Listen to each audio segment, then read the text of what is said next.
Siang teman-teman sekalian, pada kesempatan ini kita akan membahas seorang filsuf Jerman yaitu Martin Heidegger, seorang filsuf yang berpengaruh di abad 20. Dalam tradisi filsafat, dia dikenal sebagai pemikir eksistensialisme dan fenomenologi.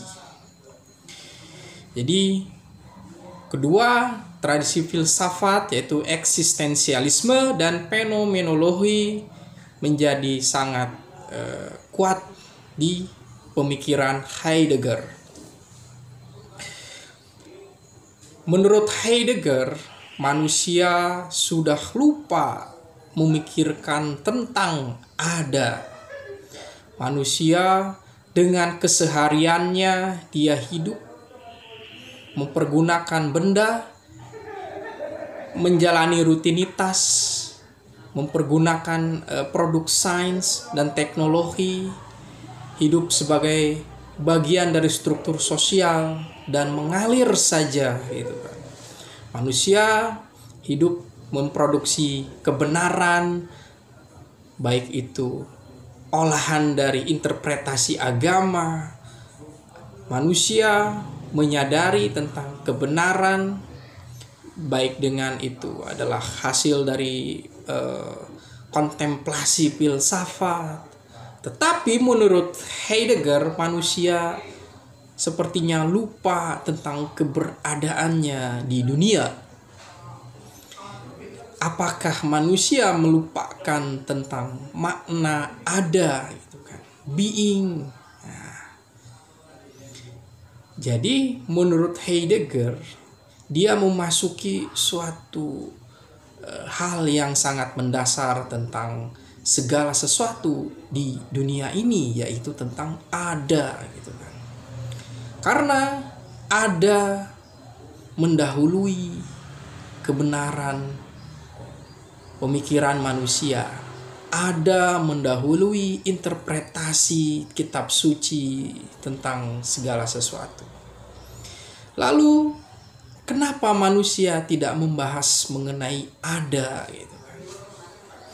Dan bagaimana manusia seharusnya membahas tentang keberadaannya di dunia ini? Karena kalau tidak ada manusia berada di dunia ini, maka tidak ada yang namanya makna, atau tidak akan ada yang disebut dengan kebenaran yang berasal dari manusia. Heidegger menyoroti filsafat barat terlalu lama melupakan pertanyaan mengenai apa itu keberadaan. Dari Plato hingga Hegel, semua pemahaman mengenai ada atau being seolah-olah sudah begitu jelas, gitu kan? Apa artinya sesuatu itu ada, kata Heidegger. Maka inilah Heidegger dianggap sebagai seorang metafisikus terbesar di abad 20. Dia berbicara mengenai ada, maka berbicara tentang sosok yang mempertanyakan ada itu. Siapa itu? Hanya manusia yang bisa mempertanyakan tentang keberadaannya. Ketika manusia mempertanyakan tentang being, dia berusaha untuk melampaui kesadaran keseharian dia. Ini adalah suatu pemahaman yang bersifat ontologis. Berbicara mengenai sesuatu yang bersifat ontologis, maka berbicara pada satu sisi adalah suatu metafisika. Metafisika pasti berbicara mengenai space and time. Antara space and time ada motion atau gerakan gitu kan. Jadi manusia sebagai Dasein gitu, menurut Heidegger. Karena sosok unik inilah yang bisa mempertanyakan tentang keberadaan dirinya, keberadaan segala sesuatu. Heidegger kembali kepada dirinya, kepada manusia yang mempertanyakan tentang ada. Kemudian Dasein ada di dunia untuk merujuk pada manusia unik, karena hanya manusia yang bisa merenungkan eksistensi dirinya. Dasein in the world. Makna hidup dan kematian menjadi suatu yang pemicu pemikiran mengenai eksistensi dirinya. Nah, lalu ciri-ciri Dasein menurut Heidegger yang berada di dunia, being in the world, saat ini gitu kan. Manusia menjalani kehidupan saat ini gitu kan. Masa lalu sudah terjadi dan masa depan belum terjadi. Yang terjadi adalah saat ini. Nah, ini berbicara mengenai eksistensialisme. Kemudian pembahasan mengenai ada sebagaimana adanya. Ini tentu saja pembahasan dari fenomenologi. Tapi fenomenologi dari Heidegger berbeda dengan fenomenologi dari Edmund Husserl. Edmund Husserl berbicara mengenai bagaimana kita mendapatkan suatu ilmu yang rigid, yang metodis, bisa untuk mencapai suatu pengetahuan mengenai sesuatu itu apa adanya gitu kan. Masih dalam tingkatan nalar, dalam tingkatan penalaran gitu kan, terhadap fenomen yang hadir kepada subjek. Menurut Heidegger, dia bergeser dari sekedar upaya untuk menghasilkan suatu ilmu atau pengetahuan yang rigid untuk memahami segala sesuatu sebagaimana adanya. Dia melampaui itu dengan menyatakan bahwa kehidupan kita di dunia, keterlibatan kita dengan dunia itu adalah bagian dari suatu kenyataan gitu kan. Ini adalah tradisi dalam eksistensialisme gitu kan. Jadi fenomenologi Heidegger sebut dengan fenomenologi eksistensialis. Nah, karena mempertimbangkan tentang bukan hanya penalaran saja yang bisa memahami tentang segala sesuatu apa adanya, tapi kita harus berkutat dengan dunia ini gitu kan. Dan ada Heidegger memahami bahwa di dalam pemahaman kita memahami realitas ada, realitas dunia, kita ini tidak akan pernah selesai. Di dalam eksistensialisme bahwa diri selalu terbuka terhadap realitas. Begitu juga di dalam fenomenologi, bahwa realitas itu selalu menampakkan diri dan kita selalu menjadi pemula terhadap datangnya fenomen atau penampakan yang hadir kepada kita. Jadi keduanya, antara eksistensialisme dan fenomenologi, memiliki prinsip tentang keterbukaan terhadap realitas ada, terhadap peristiwa, tentang kesadaran, tentang makna gitu, selalu terbuka. Dan tentu saja akan menghargai setiap perspektivisme. Kemudian kita akan berbicara mengenai kita selalu berada dalam suatu konteks. Nah, ini disebut dengan pemahaman yang melibatkan diri dengan suatu keadaan dunia. Kita selalu berada dalam suatu konteks, keadaan yang tertuju kepada masa depan. Hidup manusia selalu menuju ke arah atau proyek tujuan dan batas eksistensi, yaitu kematian. Kesadaran akan kematian menjadi sesuatu yang penting dipikirkan tentang ketiadaan pasca keberadaan. Kesadaran akan kematian, being toward death. Hanya manusia yang sadar ia akan mati dan dia harus memberi makna terhadap kematian ini. Heidegger membedakan dua cara manusia menjalani hidup, yaitu dengan cara inauthentic, tidak otentik, hidup dalam kepalsuan, mengikuti arus masyarakat menjadi manusia pada umumnya atau das Man. Manusia yang tidak memiliki kemauan untuk menggali tentang keotentikan dirinya, keunikan dirinya, dan apa yang dia mau. Kemudian adalah manusia yang menjalani hidup dengan otentik, berani menghadapi kenyataan eksistensial tentang pemaknaan, tentang kematian, dan hidup secara sadar serta bertanggung jawab atas pilihannya.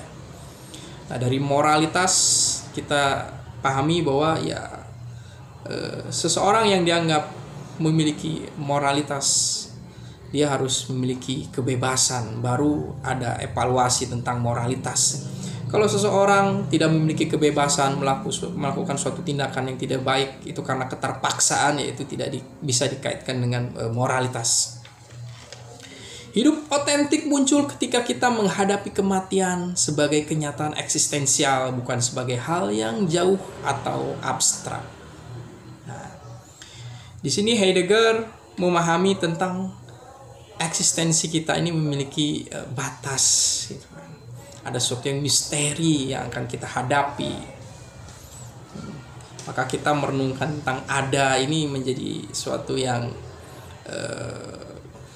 proyek seumur hidup kita, gitu kan.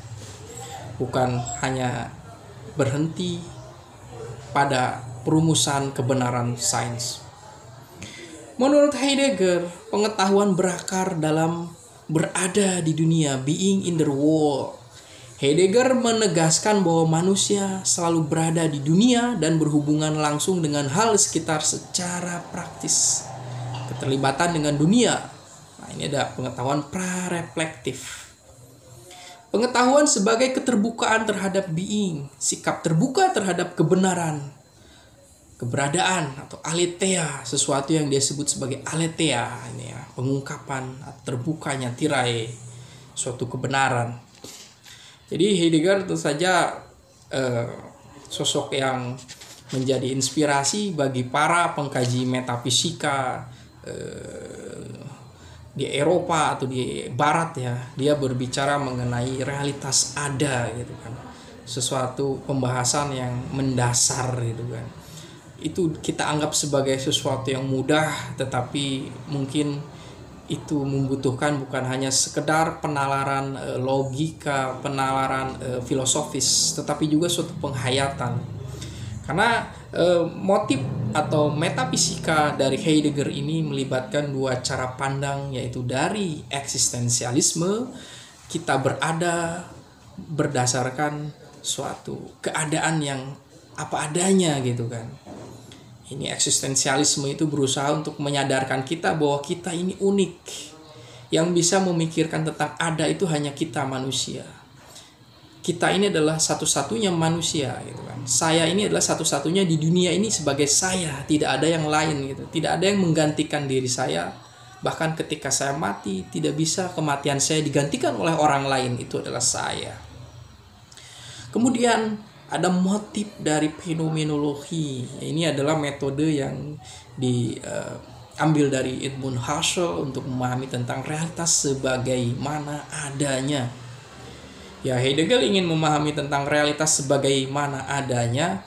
Dia menurunkan kepada suatu keadaan atau kepada suatu situasi keterlibatan manusia dengan kondisi kesehariannya, bukan sebagai sesuatu yang abstrak, gitu kan.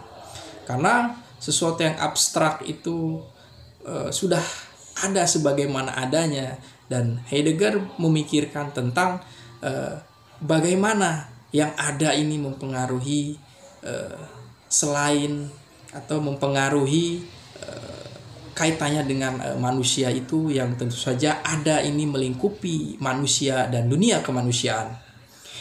Dan harus diucapkan menurut Heidegger tentang keberadaan kita ini harus dibicarakan. Keberadaan kita ini harus dirumuskan, meskipun keberadaan kita ini tidak akan bisa terekspresikan secara utuh.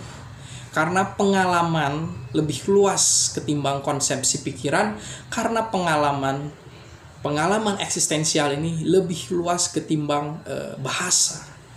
Sehingga memang bahasa itu menandai suatu rumah ada, tetapi bahasa tidak bisa menjelaskan ekspresi realitas eksistensial itu sendiri, gitu. Nah, pada sisi ini bahwa selalu ada keterbukaan, atau dalam bahasa Jacques Lacan ada suatu tidak sempurna, subjek selalu mengalami kekosongan, gitu. Ya, kekosongan ini di eksistensialisme selalu ada. Manusia selalu terbuka. Dibahasakan oleh Jacques Lacan adalah kekosongan, gitu. Diri yang terbelah. Dan eksistensialisme juga tentu saja menyadari tentang suatu kesadaran yang tertuju intensionalitas. Meskipun akan dikoreksi oleh bisa Jacques Lacan atau Sigmund Freud bahwa ya kita ini memiliki suatu kesadaran, tetapi yang mempengaruhi kita ada dunia lain, yaitu tentang ketidaksadaran, itu alam bawah sadar. Dan kita hidup di dunia ini, kenapa kita memaknai sesuatu? Karena ada suatu ketidaksadaran, ada sesuatu yang tidak kita pahami, sesuatu yang tidak kita bisa jelaskan, sehingga kita harus bisa menjelaskan hal itu. Dan kita harus sehingga kita harus mendekatkan pada kenyataan itu. Jadi pada satu sisi kita ini selalu memiliki optimisme untuk mengetahui, memaknai, menjelaskan sesuatu. Tapi di balik itu adalah banyaknya ketidaktahuan, banyaknya suatu realitas, cakrawala pemahaman mengenai ada yang tidak terkatakan, tak tertuliskan.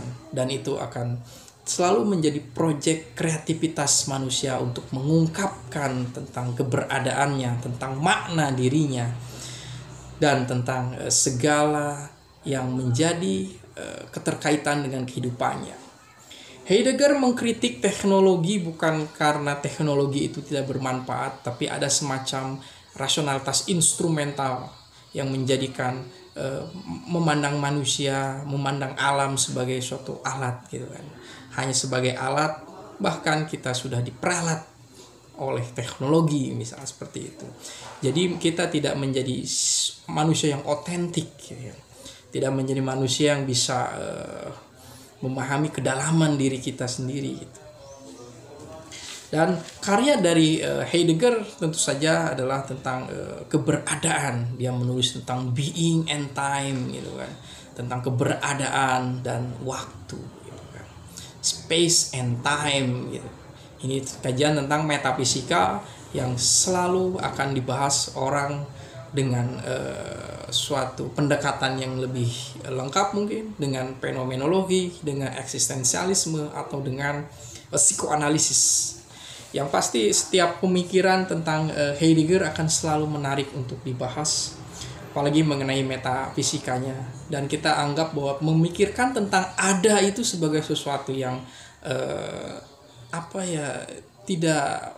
tidak penting atau bukan sesuatu yang sulit, tapi memikirkan mengenai ada